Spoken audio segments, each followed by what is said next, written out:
देवळी आश्रमशाळेचे तालुकास्तरीय खो खो स्पर्धेत नेत्रदीपक यश. चाळीसगाव प्रतिनिधी तालुक्यातील नानासो.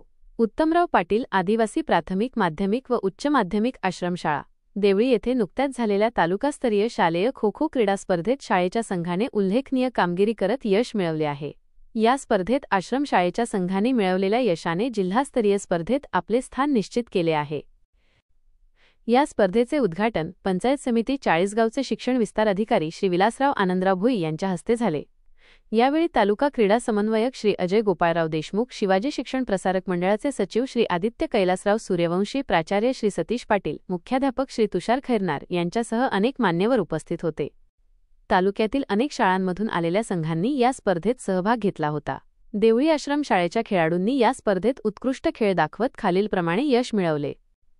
19 वर्षांखालील मुलांचा संघ प्रथम क्रमांक, 17 वर्षांखालील मुलींचा संघ प्रथम क्रमांक, 17 वर्षांखालील मुलांचा संघ द्वितीय क्रमांक, 14 वर्षांखालील मुलांचा संघ द्वितीय क्रमांक. या यशस्वी कामगिरीमुळे देवळी आश्रमशाळेच्या संघांनी आता जिल्हास्तरीय स्पर्धेसाठी पात्र ठरले आहेत. या संघाच्या यशाबद्दल शिवाजी शिक्षण प्रसारक मंडळाचे अध्यक्ष बापूसाहेब कैलासराव सूर्यवंशी आणि संचालिका माईसाहेब जयश्री सूर्यवंशी यांनी खेळाडूंचे अभिनंदन केले आणि त्यांना पुढील वाटचालीस शुभेच्छा दिल्या. खेळाडूंना क्रीडा शिक्षक श्री शरद सूर्यवंशी, श्री साहेबराव निकम आणि श्री संदीप देशमुख यांचे मोलाचे मार्गदर्शन लाभले. स्पर्धेच्या यशस्वी आयोजनासाठी मुख्याध्यापक, अधीक्षक, सर्व शिक्षक, शिक्षकेतर कर्मचारी तसेच तालुक्यातील क्रीडा शिक्षकांनी सहकार्य केले.